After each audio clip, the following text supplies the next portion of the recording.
지난주 코로나 격리로 한 주간 마땅히 지켜야 될 자리 지키지 못한 송구함이 있습니다. 한 주간 몸의 격리로 나누어 있을 때, 떨어져 있을 때 제일 많이 들은 말씀 문자의 내용은 이참에 목사님 쉬십시오. 이참에 몸은 잘 쉬었지만 또 한 가지 느낀 것은 이참에 몸은 쉴지라도 마음은 더 송구했고요. 또 여러분들이 제 빈자리 잘 채워주신 것에 대한 감사한 마음이 있었습니다. 주님의 몸된 교회이기 때문에 주님이 책임져 주실 것이라는 확신은 있었지만 그래도 있어야 될 자리 지키지 못한 또 송구함은 분명히 있습니다. 코로나 시기에 주일 강단 비지 않게 기도했는데 또 하나님의 무슨 뜻이 있으셨는지 한 주 비우게 되었고요. 그 자리 또 많은 분들 수고하심으로 귀하게 채워주셔서 감사했습니다. 오늘 말씀의 제목은 오직 너 하나님의 사람아입니다.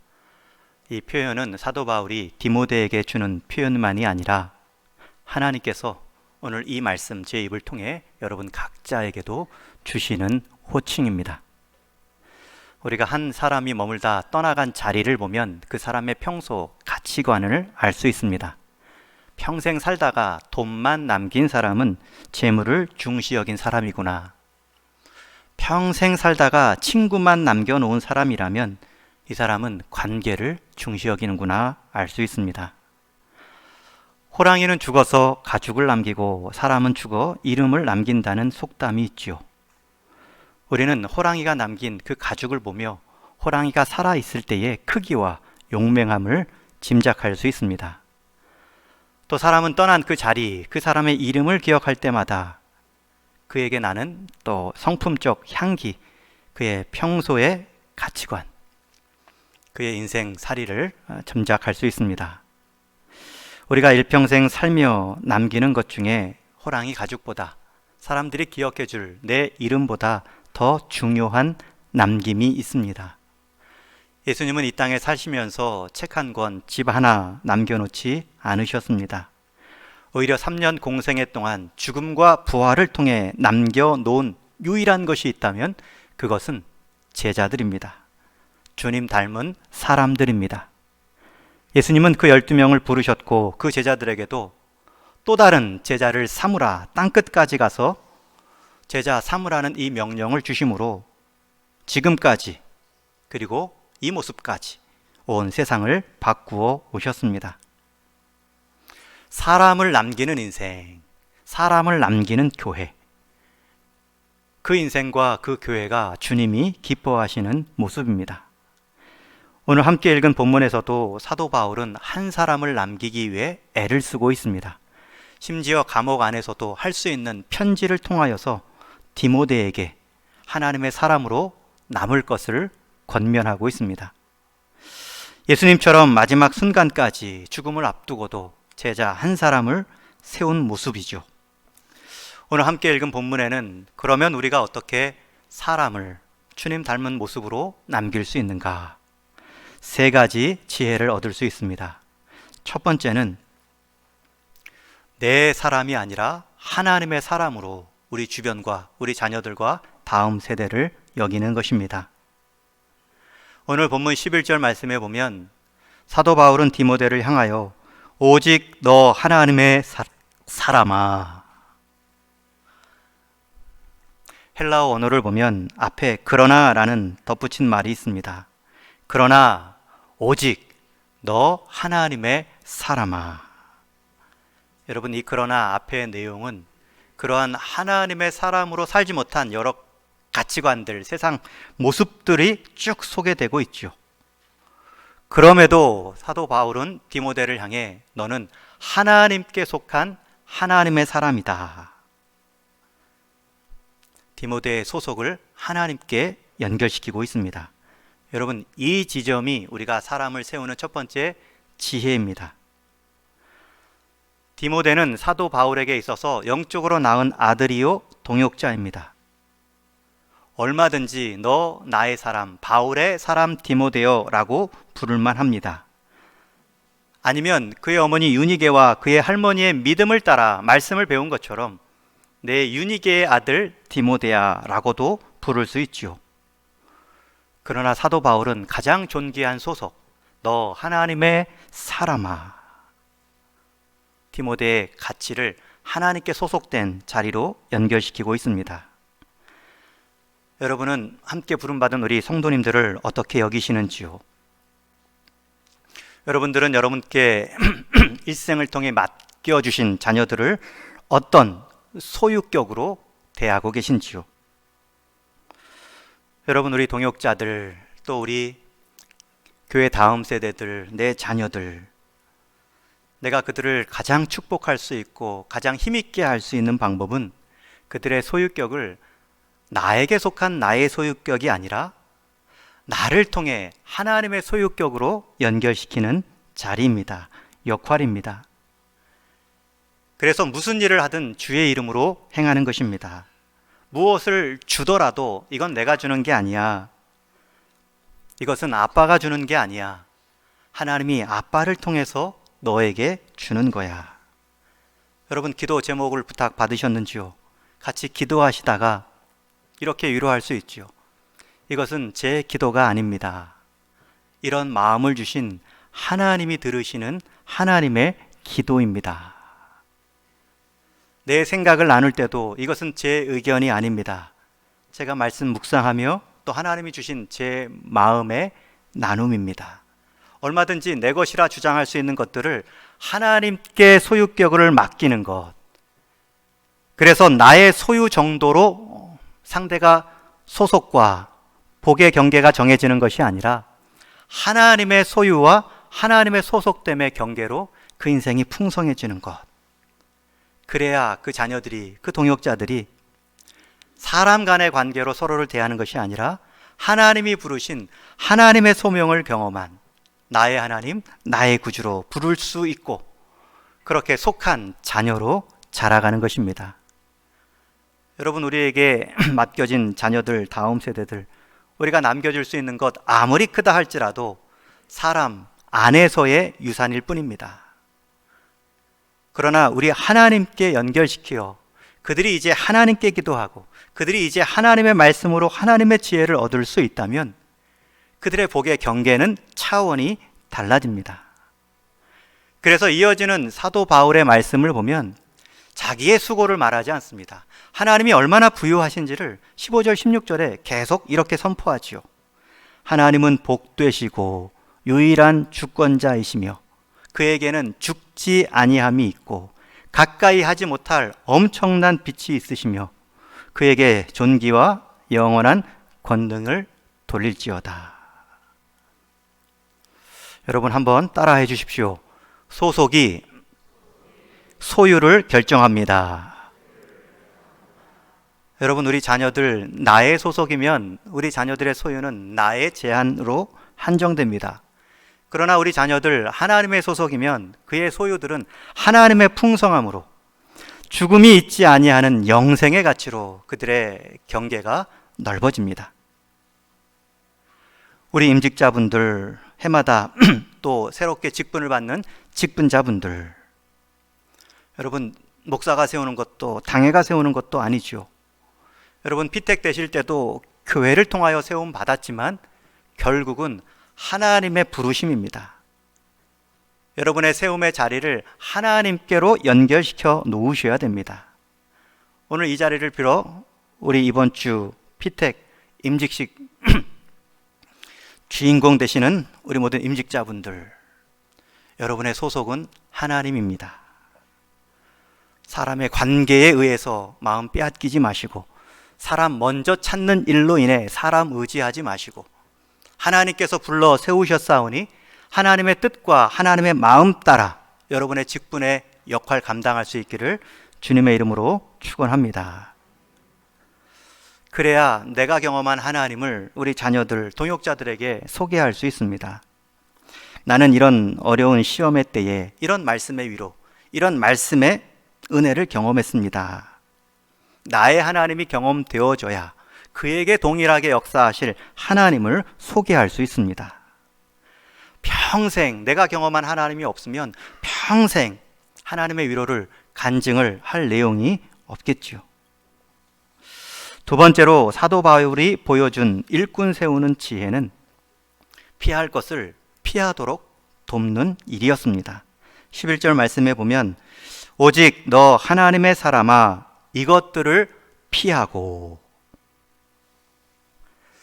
여러분, 우리 인생 내게 주어졌다고, 내가 소유하고 있다고 다 누리는 것이 행복이 아닙니다. 내가 수고로 얻었다고 해서 내가 다 차지해야 된다는 말도 아닙니다. 여러분, 그 안에는 죄된 세상 가운데 있기 때문에 피해야 할 것들이 있습니다. 분명한 경계선이 있습니다. 어린아이들에게, 자녀들에게 좋은 습관을 들이는 첫 번째 시작은 나쁜 습관이 먼저 차지하지 않게 피하도록 하는 것입니다. 우리 처음 직분 받는 분들, 임직자분들, 여러분들이 하나님의 일꾼으로 잘 세움 받기 위해서는 이제는 피할 것들을 피하셔야 됩니다. 지금까지 살아온 생활 습관에 있어서 하나님께 유용하게 쓰임받는 모습에 있어서 피해야 될 것들, 피해야 할 자리들, 피해야 할 습관들이 있지요. 오늘 사도 바울은 위에 3절부터 구체적으로 여러 가지 피할 것들을 말합니다. 3절에 보면 다른 세상 교훈, 이어지는 말씀에 보면 다른 세상 방법, 다른 세상 가치. 특히 반복해서 나오는 대상 하나가 있습니다. 다른 세상 의지할 대상. 10절에 그러한 표현으로 이렇게 나오는데요. 우리 한번 같이 읽겠습니다. 시작. 돈을 사랑함이 일만하게 뿌리가 되나니 이것을 탐내는 자들은 미혹을 받아 믿음에서 떠나 많은 근심으로 자기를 찔렀도다. 피해야 될 대상으로 돈을 사랑하는 것을 피하라고 말씀합니다. 여러분, 잘 보셔야 됩니다. 돈을 사용함을 피하라고 말하지 않습니다. 하나님이 우리에게 주신 재물은 사용의 대상이지 사랑의 대상이 아닙니다. 돈을 사랑하는 순간 일만하게 뿌리가 됩니다. 이것을 탐냄으로 미혹을 받고 근심하는 인생 되어 더 멀게는 믿음에서 떠나는 결과를 경험할 수 있습니다. 돈을 사용하는 것은 맞습니다. 돈을 부정할 이유도 아닙니다. 돈 자체를 부정하는 것, 일용할 양식을 위해 수고하고 노력하는 것을 부정하는 모습처럼 성경적인 모습이 아닙니다. 문제는 돈을 사랑함입니다. 지나친 탐욕으로 돈이 우상이 되면 우리가 부려야 될 종의 모습이 아니라 우리를 중환하는 악한, 고약한 주인의 모습으로 돈은 찾아옵니다. 돈을 사랑함이 일만하게 뿌리가 된다. 여러분, 우리는 그러한 경향성을 갖고 있습니다. 고 장영희 교수가 쓴 내 생에 한 번은이라는 수필집에 보면 못 줄 이유라는 소제목의 에세이가 있습니다. 어느 날 예배를 갔는데 강론하시는, 설교하시는 목사님이 나눔이라는 제목 속에 설교 마지막에 가서 우리가 한번 적용해 봅시다. 좌우로 앉아 계신 분들, 이 시간 나눌 만한 것이 있으면 한번 직접 1대1로 나누어 보십시오. 이때 장영희 이 교수님은 생각합니다. 주머니 속, 가방 속을 생각해 보고 뒤적거립니다. 제일 먼저 만지작거린 것이 자동차 키입니다. 이걸 줄 순 없지. 목에 맨 스카프가 떠오릅니다. 100% 실크인데 귀걸이도 목에 걸려있는 목걸이도 아깝다. 평소에는 수학에 관해서는 무능한 뇌라고 여겼던 그 모습이 못 줄 이유, 못 나눌 이유를 찾는 데는 놀랍게 섬광처럼 빠르게 계산하는 자기의 모습을 보고 놀라죠. 새끼손가락에 꼬인 실반지, 이건 학생들이 준 거야. 내 낡은 자켓이지만 내가 제일 좋아하는 옷이야. 무엇을 줄까?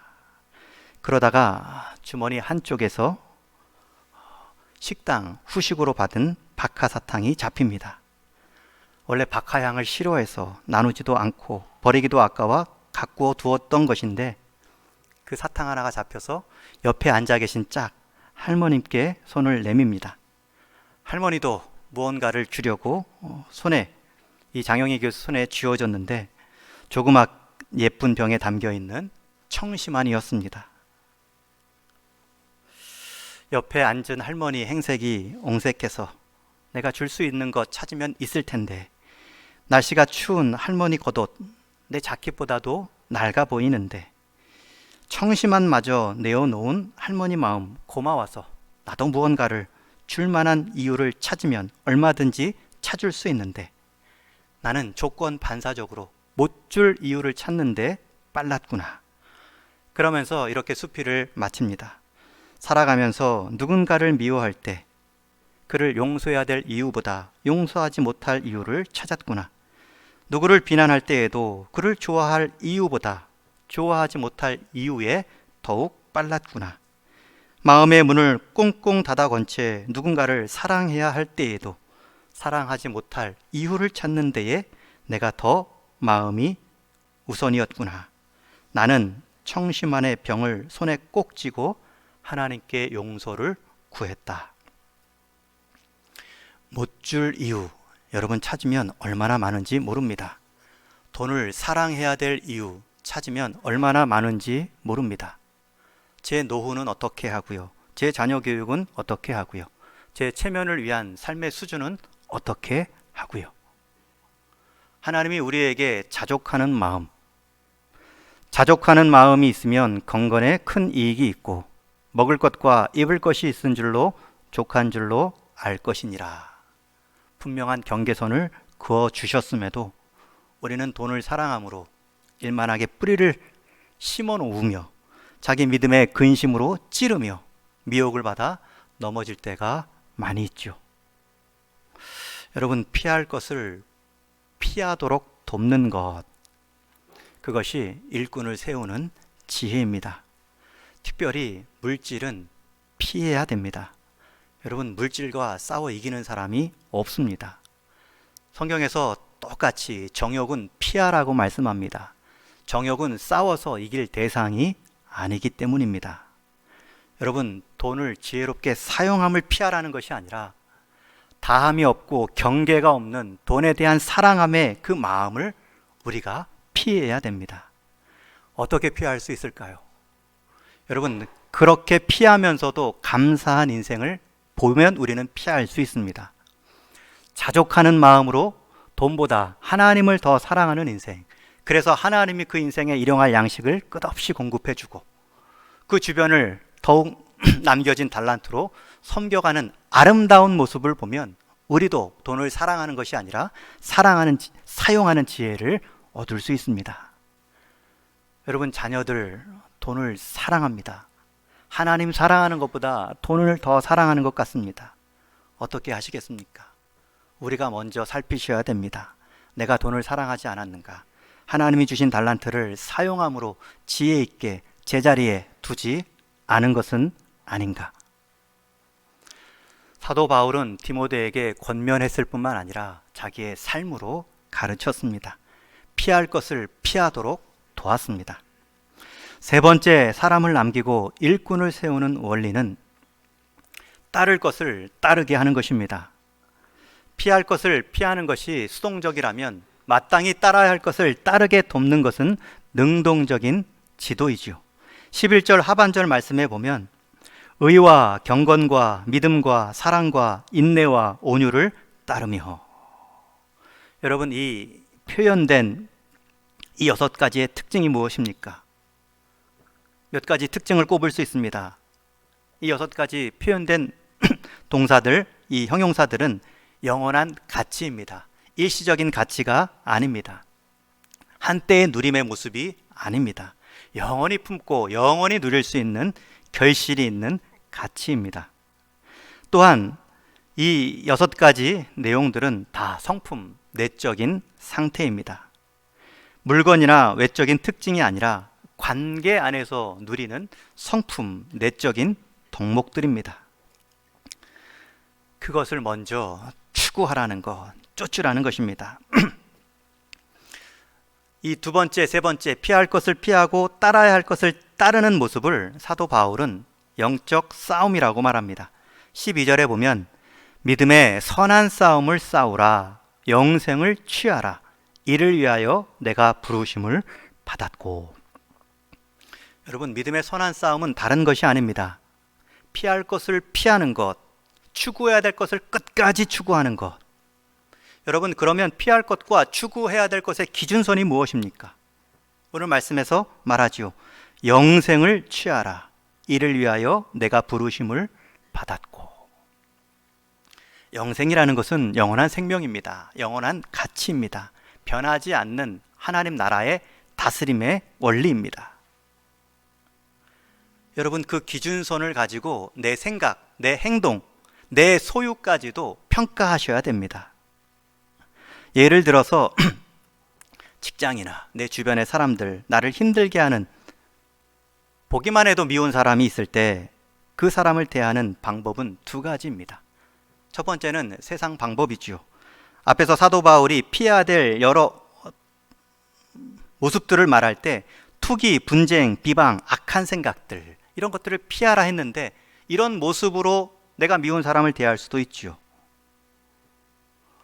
그러나 순간 이긴 것 같지만 영원히 이길 수는 없습니다. 영생의 가치가 아니기 때문입니다. 그러나 앞선 믿음, 의, 선한 사랑으로 영생의 가치로 그 사람을 대할 수도 있습니다. 선으로 악을 이기는 하나님을 믿고 하나님의 마음을 품으며 화목을 위해 노력할 수도 있습니다. 여러분, 이것이 우리의 싸움의 내용이지요.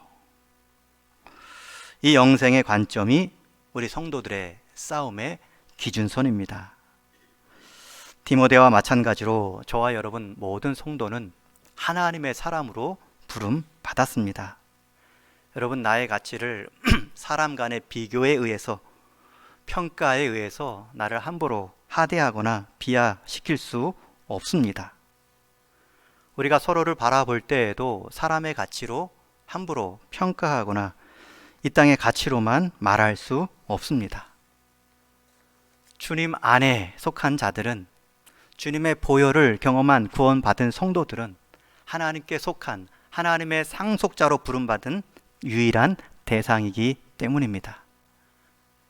여러분, 이 영원한 가치 기준, 영생을 계속 말해 주어야 됩니다. 그러한 것을 추구하는 삶을 우리 교육자들, 우리 직분자들, 우리 교사와 우리 구역장님들, 우리 부모님들의 자리에서 보여주시는 것입니다. 오늘날 이 영생에 관한 소망이 점점 사라지고 있습니다. 대화의 내용 중에 이 영원한 가치의 기준선이 흐려지고 있습니다. 다 일시적인 것, 일순간적인 것, 일부분적인 것에 대한 삶의 상대적인 평가만이 많이 나오죠. 말하지 않는 것 같지만 결국은 그 얘기입니다. 영생, 영원한 가치의 기준으로 거기에 닮아가고 그 삶을 넓혀 나가는 삶의 기쁨을 말하는 대화가 사라지고 있습니다. 그런 영생을 취하는 싸움을 싸우십시오 라고 말하는 설교도 사라지고 있습니다. 그 영생에 대한 소망의 찬송과 그 영생을 바라는 기도의 소리도 끊어지는 모습이죠. 어느새 우리의 모습, 우리 한국교회 성도와 교회들의 기도 제목은 이 땅 안에서 일순간적인 성공과 행복만을 바라고 있는 모습이 많습니다. 저와 여러분, 한 번 주어진 인생, 한 번 믿음을 보일 수 있는 우리 일생의 기회 동안에 저는 여러분들에게 큰 도전을 드리고 싶습니다. 이러한 삶의 기준, 관점이 흐려지는 이 시대 가운데 영생의 기준선을 보여줄 수 있는, 모든 사람에게 하나님이 자랑하며 세워줄 수 있는 인생의 스승의 모범으로 쓰임 받을 수 있기를 축원합니다. 목회자로서 여러분들에게 이러한 스승의 삶이 되고 싶고요. 또 한 사람의 성도로서 이러한 영생의 삶을 취하는 일에 있어서는 양보하지 마십시오. 왜냐하면 그 가치는, 그 삶은 영원한 하나님 나라에 속한 가치이기 때문입니다. 이 부유함을 맛본 인생은 이 땅에 아무 것이 없다 할지라도 모든 것을 영원히 가진 인생이고, 이 땅에 모든 것을 가졌다 할지라도 이 영생의 가치 기준선이 없는 인생은 가장 적은 것을 가장 짧게 누리다 사라질 인생에 불과합니다. 여러분, 정말 귀한 보석을 가진 사람들은 예쁜 돌 얻으려고 다투지 않습니다. 하늘의 영원한 기쁨을 이미 소유한 사람은 땅의 일시적인 즐거움과 맞바꾸지 않습니다. 이미 하나님 나라 백성의 왕궁을 소유한 사람은 이 땅의 모래성 하나가 없어졌다 해서 근심하지 않습니다. 하나님을 모시고 살아가는 하나님께 속한 사람들은 사람들로 인해 낙심케 되는 상황들로 인해 끝내 절망하지 않습니다. 저는 우리 동인의 모든 성도님들, 사도 바울이 감옥 안에서 두 통의 편지를 쓰며 자기의 동역자요 영적으로 낳은 아들을 자기 사람으로 만들지 않고 하나님께 속한 하나님의 소유를 경험케 할 하나님의 일꾼으로 삼은 그 마음의 열심을 닮아 여러분이 속한 자리에 자녀들이, 여러분이 속한 동역자들이, 우리 함께 동행교회를 이루어가는 우리의 모습들이 이렇게 바울의 모습처럼 하나님께 속한 풍성한 소유를 보여줄 수 있는 삶이 되기를 주님의 이름으로 축원합니다. 우리가 느끼다시피 지금의 교회 안팎의 상황들이 믿음의 삶에 호의적이지 않습니다. 다음 세대의 믿음의 열심, 가치관, 이런 것들이 낮아졌지요. 기준선들이 성경에서 말하는 복의 기준이 아니라 친구들이 말하는, 동료들이 말하는 세상 기준의 복으로 가치관이 많이 옮겨져 있습니다. 우리 자녀들만 봐도 피부로 느낄 수 있습니다. 그러나 우리에게는 소망이 있습니다. 영원히 변치 않는 하나님의 사람으로서 하나님의 사람으로 세워갈 수 있는 영원한 하나님의 말씀이 있기 때문이고, 그 하나님의 말씀을 내 인생의 모범으로 지도와 기도함을 통하여서 세워나가는 믿음의 선진들이 여전히 남아있기 때문입니다. 오직 너 하나님의 사람아, 여러분, 이것은 하나님 앞에서 나만 들을 호칭이 아닙니다. 우리 자녀도 듣게 해 주어야 되고, 우리 자녀가 가장 귀한 호칭으로 여길 수 있도록 우리가 우리 인생 쓰임 받으셔야 됩니다. 세상에서 가장 아름다운 삶은 사람을 남기는 사람인데, 가장 복된 남김은 하나님의 사람을 남기는 일입니다. 저와 여러분, 하나님 앞에 설 날이 있습니다. 우리 하나님께서 우리의 삶의 일생을 보며 수고했다, 잘했다, 아쉽다 결산할 때가 있습니다. 여러분, 그때 그 결산의 기준은 내가 정하는 것이 아니라 하나님이 정하는 기준이 있습니다. 오늘 피해야 될 것들을 피하고 지켜야 될 것들을 끝내 지켜낸 삶, 그래서 하나님의 소속으로 하나님의 소유를 경험한 인생, 그 분명한 기준서는 변함이 없습니다.